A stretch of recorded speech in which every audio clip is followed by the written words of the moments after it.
Okay, so welcome back to These Coins and Banknotes, and in this video I've got a bunch of South African farthings, which they never actually called farthings. They call them a quarter penny, which is essentially what a farthing is. It's a quarter of a penny. So I believe there's about 50. I don't think any of them are the low date mints, but we'll just open them up and have a quick look. So the low date mints are from the 20s and 30s, when half pennies and farthings are actually minted in small numbers, but you got florins and crowns that were minted in high numbers. And I suspect that this is because these coins are mainly used by people with not lots of money. So in 1923, South Africa, I believe majority of the currency was just used in cities, and a majority of the population, which was African Bantu descent, probably also the Bushmen as well, lived in the countryside, and they were not used to currency anymore. And as they would have mostly lived in low wages, which is pretty normal for Africa, then we have a area in which doesn't use currency because there's no need for it at this time period. It's only in later time periods that they start to issue currency outside of the cities. So this is just my hypothesis. And then it slowly spread. So then in the 1940s, they started to issue farthings in large numbers, like this 1942, which is, I believe it's the first year, is it?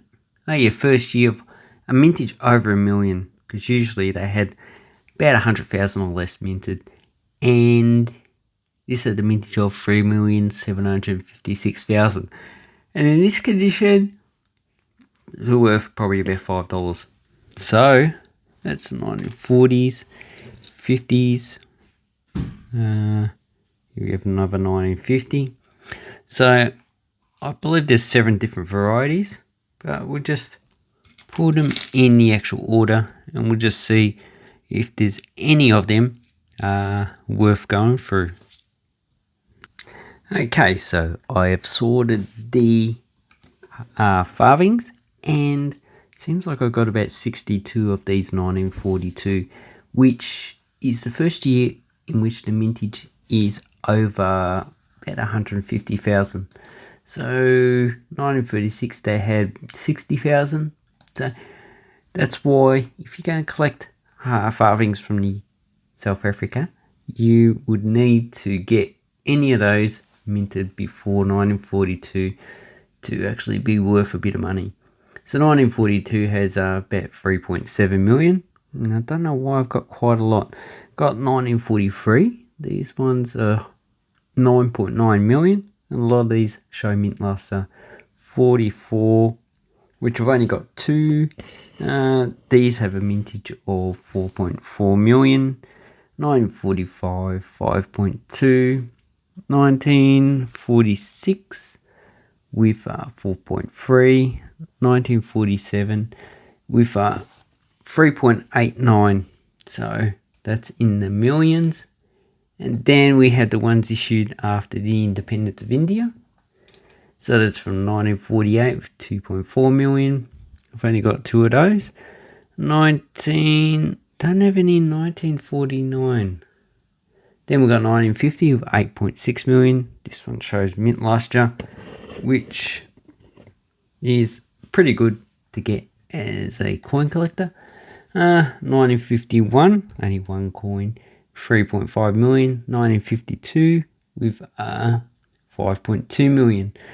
Then we have the Elizabeth II coins, which are all over here.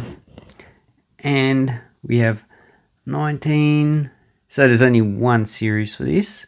So 1953 with 7.1 million.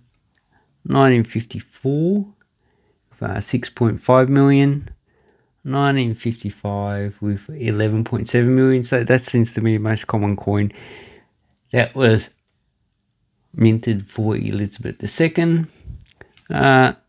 don't have any 1946, so 1.2 million, no 1947. 1948 has 5.45 million. 19, not 48, 1958. 1959 with 1.567 million. So this is the coin with the lowest mintage. So we'll just have a look at that coin. And these have the Cape Sparrow on it, and they're designed by George Kruger Ray, who was the guy who also designed our Australian pre-decimal coins. So it has KG on this one. And does it have his initials on these coins? Yes, underneath the actual sparrow. So if you're not too sure where it is here. So nice design, 1959. So this is a low mintage with 1.5 million, as I just said. Pity about this toning. So that's the only thing that lets this coin down, is the toning. The other one is a little bit toned on this side. That side is a little bit better, and this shows some circulation. It's probably in extremely fine condition. So as for values, no, these are not a popular coin, so you're not going to get $1 billion in value for these coins. But if, oops, I just dropped it. Okay, if you wanted to collect these, you would need to actually look at the 1943. So what we're looking for is open and closed 9. Okay, these ones look like closed. And also the raised 4, which, if you're not too familiar, you can go to Numister and look it up, which we're going to do now. Okay, so basically this is the high 4 and the low 9. Then we have the closed 9. And the last one we have the spaced 9 and 4. So we're looking at the gap between the 9 and 4. This is joined. This actually has a gap. So we're just going to check for any of those type of varieties. Okay, so now we know what we're looking for. This one has the gap in between the 9 and the 4. This one has the gap as well. That has the gap. That also has the gap. And then we have the other coins. So gap. Looks like also gap. So far they're all pretty much the same, which is what we're looking for.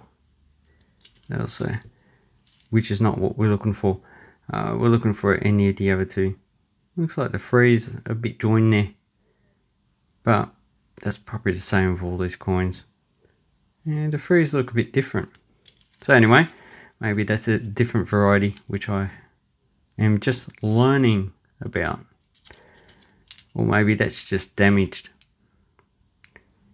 Okay, they seem to all be a gap between the 4, and there's no raised 4 in these, which is a pity.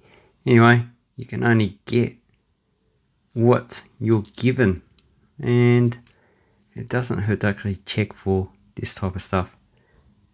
And most of these probably didn't really see circulation because they're just a low value coin. So like the 5 cent today, or for 1 cent in the United States, or 1 or 2 euro cents, or 1 or 2 pennies in the UK, you wouldn't really have used these in circulation.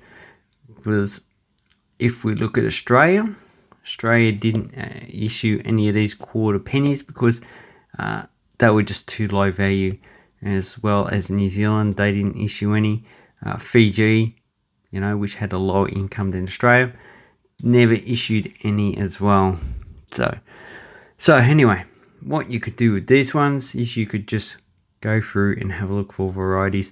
But considering these are about 82 years old, I would say a lot of people in the past have also looked for different types of varieties. But if we look at the 4 on that, they look like one's a bit pointed, one's has a bit Maybe that's just doubling on the actual coin. But anyway, I'll go through these. So the top 4 actually looks a bit weird. So you just go through these and just check for any type of errors. Anyway, hope this helps you with your South African coins. They're actually not too bad to keep. First time I've actually gotten these farthings, and the only other ones I have in the past are actually quite a poor grade. Anyway, I'd like to say thank you very much. Have an awesome coin and banknote collecting time.